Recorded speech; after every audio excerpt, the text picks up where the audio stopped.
It's been a while, but we're jumping back into the Phantasm reviews. Can you handle it, boy?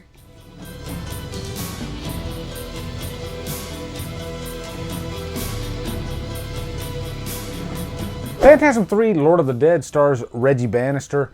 Michael Baldwin is directed by Don Coscarelli. What is up, guys? If you remember, myself and Cody Leach, we are reviewing the Phantasm franchise. It's been a while since we did Phantasm II, which is an excellent movie.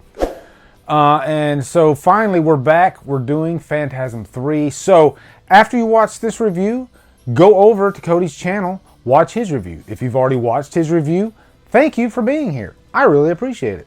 But after watching Phantasm 2, you know, it's kind of like what Terminator 2 did to Terminator, what Aliens did to Alien. Phantasm 2 is like, it set the bar as far as the franchise goes, and how do you top that?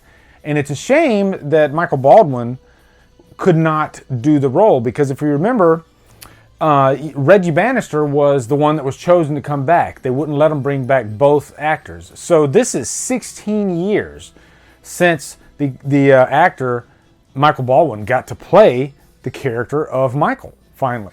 But this movie picks up literally right where the last one left off. They always give you like this recap, I guess kind of like what Friday the 13th does. They give you a recap of the previous movies. And, you know, this one, like I said, picks up right where the last one left off. But, you know, there's a quick little bait and switch there, because they still use footage from part 2. And if you remember, in part 2, different actor was playing Michael. And you will see, like, the back of his head in here, you know, a couple shots. And then all of a sudden, the hearse is going down the street, and then Michael Baldwin's head pops up. So it was like, you know, they never missed a beat. And that was nice to see, actually. It's always nice for continuity's sake when they bring back the same actors.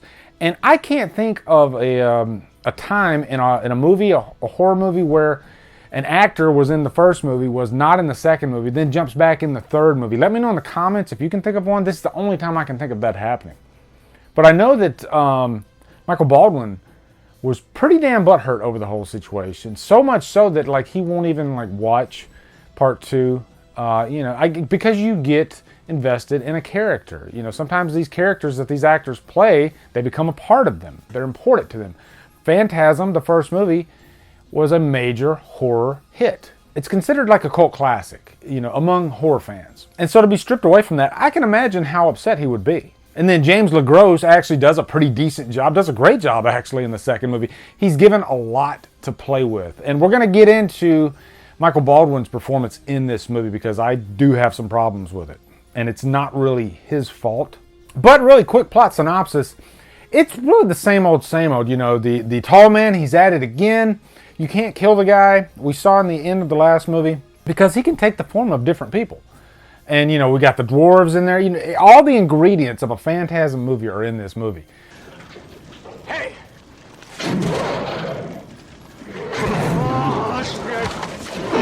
You know, there's always like a road trip aspect to these movies. You got Reggie back in full force, because if you remember, Reggie was pretty much like an action horror icon from the second movie.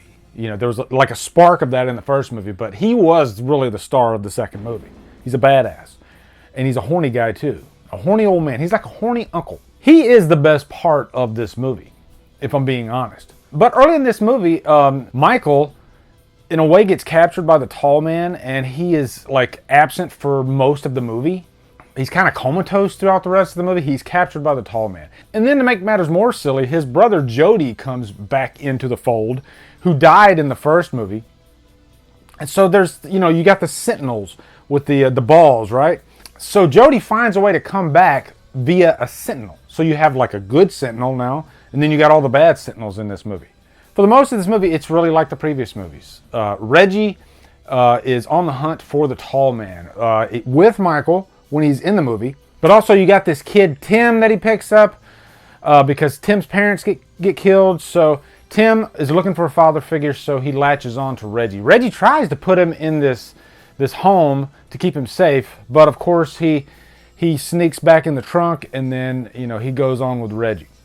And so they try to set up this like John Connor type of scenario where he's like a little badass, but it doesn't really work that well. And then they pick up the worst actress I've ever seen on film Rocky. What the fuck was that?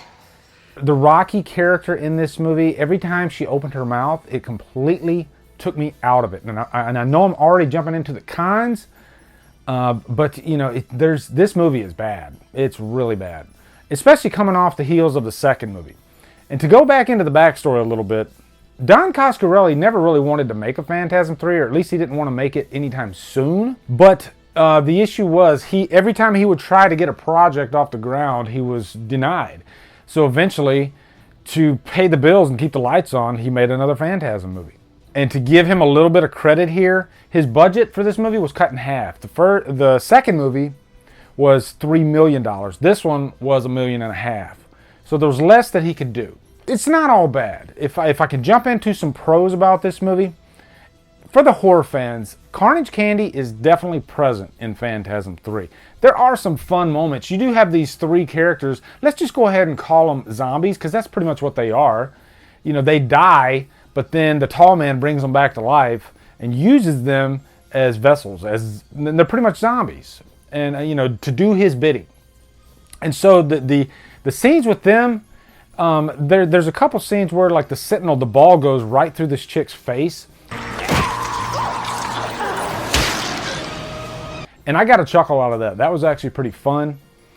And just visually speaking, throwing zombies in a Phantasm movie, there is some fun to be had. I will give it that. You know, let's face it, guys. When I'm watching this movie, I'm not thinking I'm watching The Exorcist or something like that. Some highbrow horror cinema. No, this is the third movie in the Phantasm franchise. Loved the Phantasm franchise as much as you like, but let's call a spade a spade. As far as like the major horror franchises go, it's a really niche cult market. And you know, I think newer horror fans, they're not going to really know what Phantasm is. I have always heard of Phantasm, but honestly, Cody's the one that turned me on to watching even the first couple movies. And I'm glad he did, because you know, it's nice to if I got to give anything to the Phantasm franchise, it's original. You know, it throws in a little bit of that sci-fi fantasy element to horror, and sometimes that can work and sometimes it doesn't. And really, all the Phantasm movies are examples of both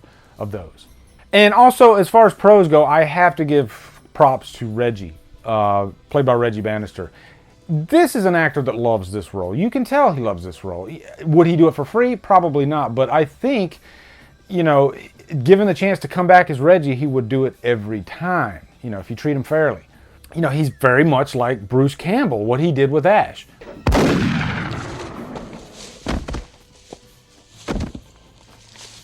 Reggie is like a bona fide action star, and how is that not seductive to an actor, you know? And this is like an ice cream man who has a skullet, and that's just begging for horror action icon status. And Reggie does a great job in this movie. You know, he handles the material as well as he can. Unfortunately, he has nothing great to bounce off of. You know, you put actors in a room, they want to have some kind of flow going with each other.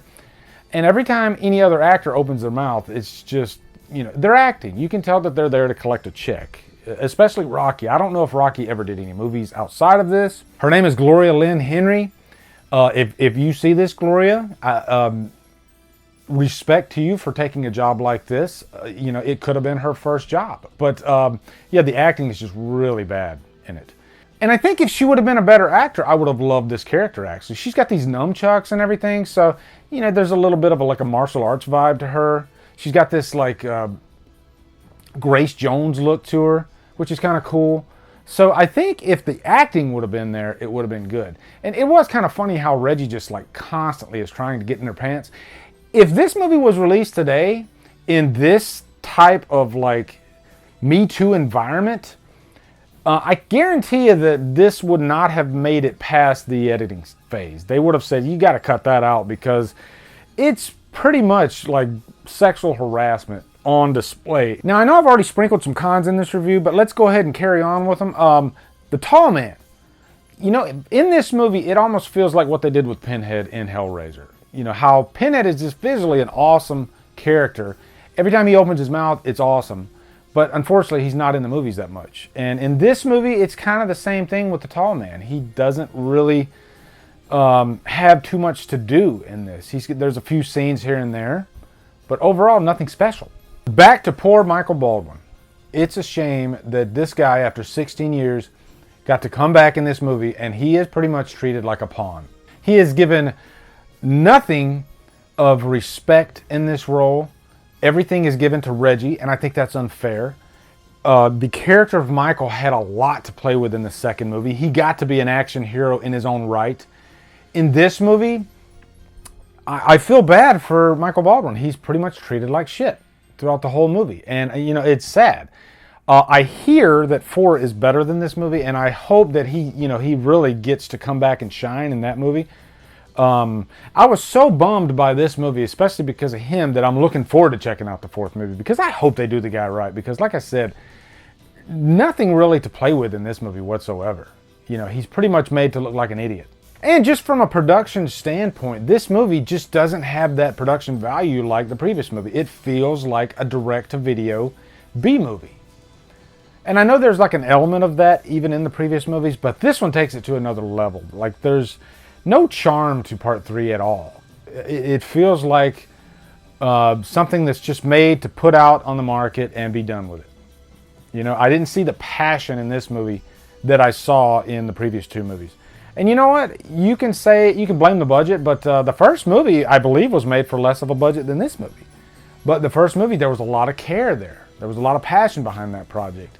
And this one, not at all. So anyway, guys, for that, I'm going to give this movie a 2 hours lost. Couple fun moments in there, but nothing great at all. Completely forgettable entry in the Phantasm franchise. Let me know in the comments your thoughts on this one. And also, again, check out Cody's review if you have not yet.